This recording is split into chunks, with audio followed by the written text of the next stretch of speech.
अस्सलामुअलैकुम व्यूवर्स, कैसे हैं आप सब। उम्मीद करती हूँ आप सब खैरियत से होंगे। आज मैं आपके साथ बहुत ही हेल्दी, रिफ्रेशिंग और गर्मियों के हवाले से बहुत ही स्पेशल इमली और आलू बुखारे के शरबत की रेसिपी शेयर करूँगी। कम टाइम और कम बजट में आप इसको बहुत ही आसानी के साथ बना सकते हैं और मज़े की बात यह है कि बनाने के बाद आप इसको 6 महीने के लिए स्टोर भी कर सकते हैं। और जब भी शरबत बनाना हो तो 1 मिनट से भी कम टाइम में ये बन के तैयार हो जाता है। तो शुरू करते हैं इसको बनाना। और रेसिपी को स्टार्ट करने से पहले आपसे छोटी सी गुजारिश है कि अगर आपको मेरी ये इमली और आलू बुखारे के शरबत की रेसिपी अच्छी लगे तो वीडियो को लाइक और चैनल को सब्सक्राइब करना मत भूलिएगा। आपकी सपोर्ट मेरे लिए बेहद कीमती है। इमली आलू बुखारे का शरबत बनाने के लिए आप सबसे पहले यहाँ पे मैंने पैन लिया है और पैन में मैं 1 पाव इमली शामिल कर दूंगी। इमली को पहले आपने छलनी में डाल के अच्छे से खंगाल लेना है ताकि इसके ऊपर जो मिट्टी वगैरह है वो सारी अच्छे तरीके से साफ़ हो जाए। और इसके बाद मैं इसमें 1 पाव आलू बुखारे शामिल कर दूंगी और इनको भी पहले आपने एक दफ़ा अच्छे तरीके से धो लेना है। अब यहाँ पे क्योंकि हमने इमली और आलू बुखारे के पल्प और गुठलियों को अलग करना है तो मैं इसमें 1 से 1.5 लीटर के करीब पानी शामिल कर दूंगी। और पानी का इस्तेमाल आपने थोड़ा खुला ही करना है ताकि इमली और आलू बुखारा अच्छे तरीके से सॉफ्ट हो जाएं और गुठलियों और पल्प को अलग करने में आसानी हो जाए। पानी शामिल करने के बाद अब एक दफ़ा आपने चम्मच चला के सारी चीज़ों को अच्छे तरीके से मिक्स कर लेना है। और इसके बाद अब आपने इन सारी चीज़ों को मीडियम फ्लेम पे तब तक पकाना है जब तक कि इमली और आलू बुखारे अच्छे से सॉफ्ट ना हो जाएं। इमली और आलू बुखारे के पल्प को अलग करने का ये सबसे आसान तरीका है। तो इस तरीके से अगर आप पल्प को अलग करेंगे तो घंटों इमली और आलू बुखारे को भिगोने की ज़रूरत भी नहीं होती है और ना ही बहुत ज़्यादा मेहनत करनी पड़ती है। 20 से 25 मिनट मीडियम फ्लेम पे पकने के बाद आप देखिए व्यूवर्स कि इमली और आलू बुखारा अच्छे से फूल के सॉफ्ट हो चुके हैं। तो अब आपने फ्लेम को बंद कर देना है और इस पल्प को अपने रूम टेम्परेचर पे अच्छे तरीके से ठंडा कर लेना है।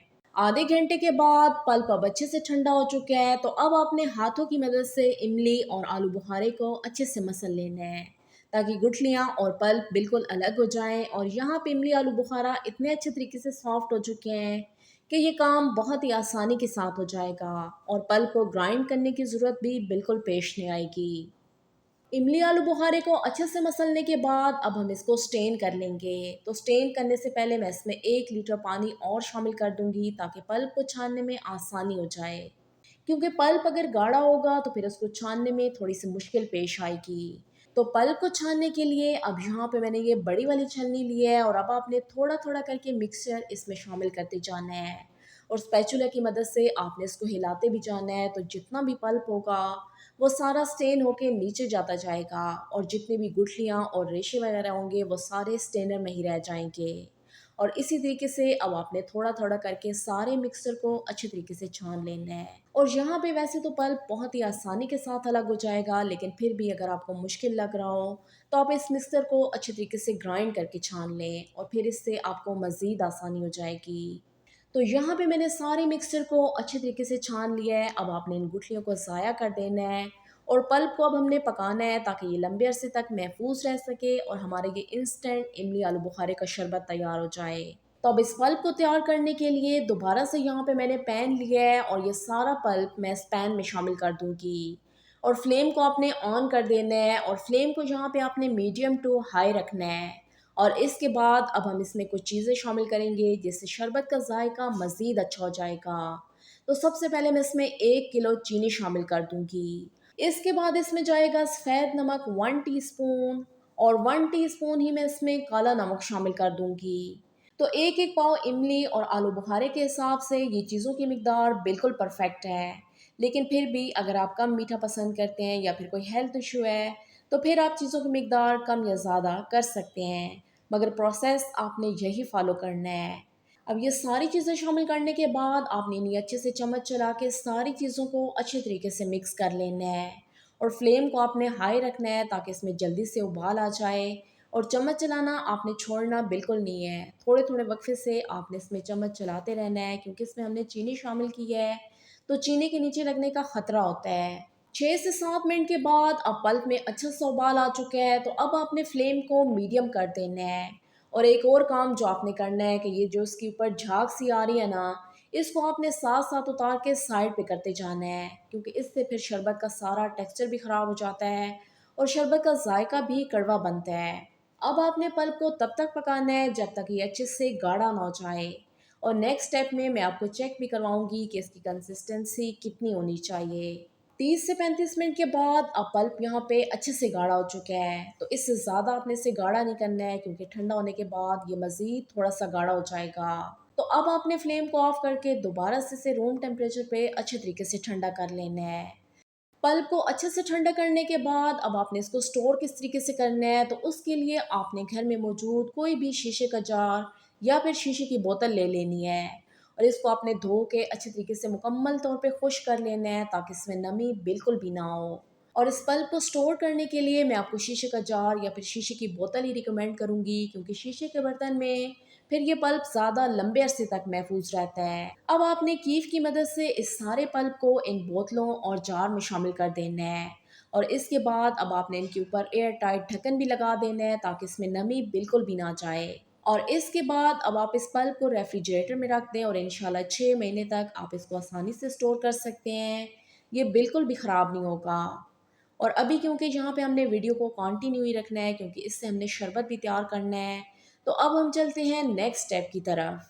तो अब शरबत बनाने के लिए सबसे पहले यहाँ पे मैंने 2 टेबल स्पून तुख्म बालंगा लिया है और मैं इसमें 1 कप पानी शामिल करके इसे शरबत बनाने से 10 मिनट पहले भिगो के रख दूंगी, ताकि ये अच्छे तरीके से फूल जाए। इसकी तासीर भी माशाल्लाह से बहुत ज़्यादा ठंडी होती है, तो इस शदीद गर्मी में ये हमारे लिए बहुत ज़्यादा फ़ायदेमंद है। और मैं तो आपको यही कहूँगी कि जब भी आपने गर्मियों में शरबत बनाना हो, आप लाज़मी इसमें तुख्म बालंगा भी शामिल कर दिया करें। लेकिन अगर आपको ये पसंद ना हो तो आप इस स्टेप को स्किप भी कर सकते हैं। 10 मिनट के बाद अब तुख्म बालंगा अच्छे से फूल चुका है। तो अब सारी चीज़ों की असेंबलिंग के लिए यहाँ पे मैंने बॉल लिया है और बॉल में मैं सबसे पहले 4 ग्लास ठंडा पानी शामिल कर दूँगी। इसके बाद इसमें भीगा हुआ तुख्म बालंगा जाएगा और इसके बाद मैं इसमें इमली और आलू बुखारे का पल्प भी शामिल कर दूँगी। तो पल्प आप अपने टेस्ट के मुताबिक कम या ज़्यादा कर सकते हैं। अगर आप बहुत ज़्यादा स्ट्रॉन्ग शरबत पीना चाहते हैं तो आप पल्प की मिकदार ज़्यादा कर दें, वरना आप इसको थोड़ी कम क्वांटिटी में ही ऐड करें। तो बस अब आप इन सारी चीज़ों को अच्छे तरीके से मिक्स कर लें और मिक्स करने के बाद आप लाज़मी इसको एक दफ़ा चख भी लें। तो यहाँ पे आपको इसमें जो भी चीज़ कम लगे आप इसमें ऊपर से ऐड कर सकते हैं। तो यहाँ पे मुझे पल्प थोड़ा सा कम लग रहा है, तो मैं इसमें थोड़ा सा पल्प और शामिल कर देती हूँ। और पल्प शामिल करने के बाद अब दोबारा से एक दफ़ा आपने सारी चीज़ों को अच्छे तरीके से मिक्स कर लेना है। और आखिर में इसको मज़ीद ठंडा करने के लिए अब मैं इसमें हस्ब ज़रूरत बर्फ़ भी शामिल कर दूँगी।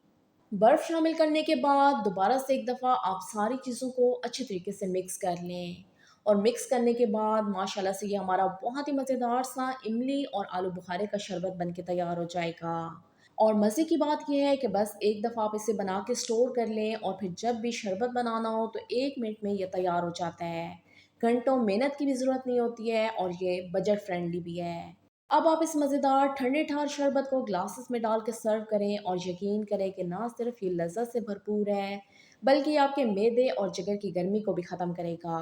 तो आपने भी इस रेसिपी को फ़ॉलो करते हुए घर पे ये इमली और आलू बुखारे का शरबत लाज़मी बना के स्टोर कर लेना है, क्योंकि गर्मियों में ये आपके लिए बहुत ज़्यादा फ़ायदेमंद होगा। और मुझे भी आपने फ़ीडबैक लाज़मी देना है कि आपको मेरी ये इमली और आलू बुखारे के शरबत की रेसिपी कैसी लगी। दुआओं में याद रखिएगा। मिलते हैं एक नई रेसिपी के साथ, तब तक के लिए शुक्रिया। अल्लाह हाफ़िज़।